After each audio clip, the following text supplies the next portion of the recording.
part 2 of the Deidre Kennedy case, because what happened next is even more disturbing. So you remember the little girl from my last video, 17-month-old Deidre Kennedy. Well, prepare yourselves, because I'm about to give you part 2, and this is where the case gets seriously disturbing. So just a refresher for any new listeners, 17-month-old Deidre Kennedy was taken from her family's house in April 1973 in Ipswich, Queensland. The next morning, the lifeless body of a little girl was found dumped on the roof of a public toilet block in the nearby Limestone Park. For years, no one was held accountable to this horrific crime.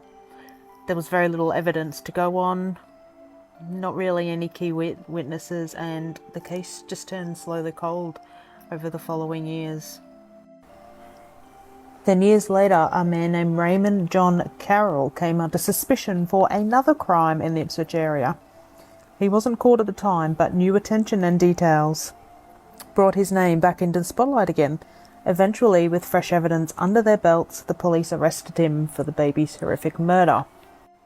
Carroll was found guilty of the murder of little baby Deidre Kennedy.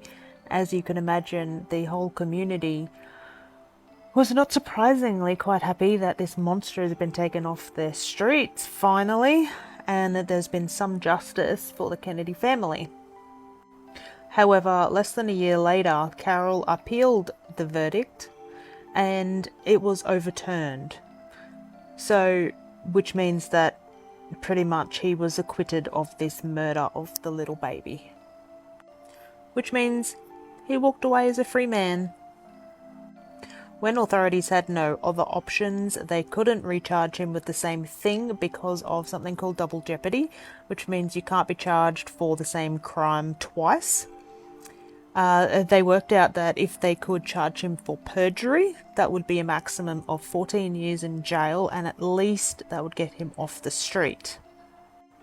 Deidre Kennedy's mother, Faye, tried to get it appealed again in the High Court, but they said that it was too close to double jeopardy, and in order for the juror to find that Carroll did perjure himself in court, would also be to prove that he was guilty of the crime.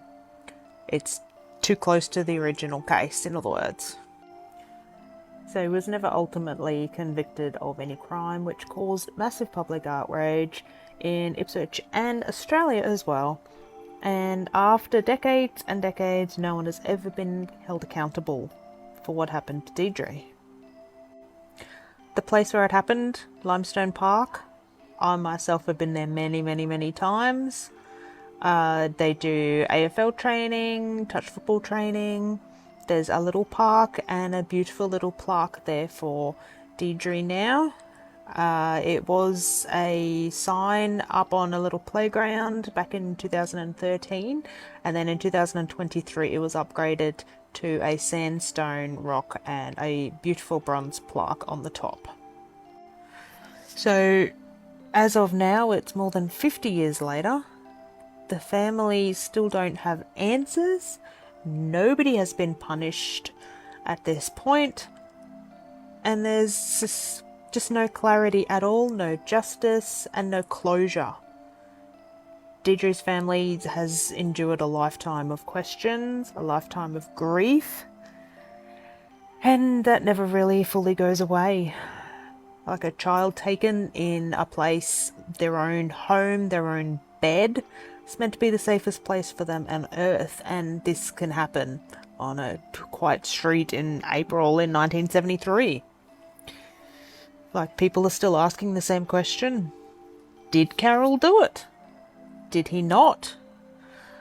Would he, if hadn't been overturned, would he have gone to prison, an innocent man?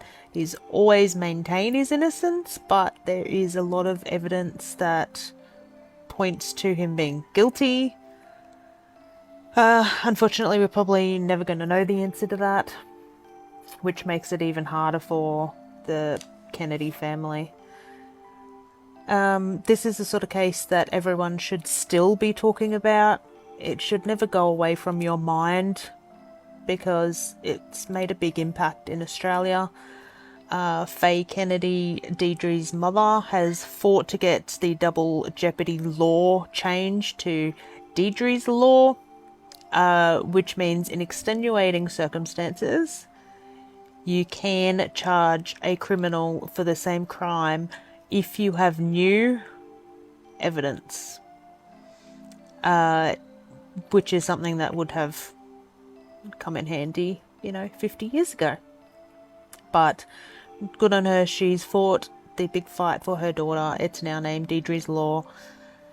And that's the only positive that has come out of this horrific act of violence. There's quite a few YouTube videos from 60 Minutes, Current Affair, lots of true crime podcasts about this. And as always, if you know anything more, you think you can help, call Crime Stoppers. And this case still has no ending, like many, many, many others. Take care, everyone, and hold your babies tight tonight.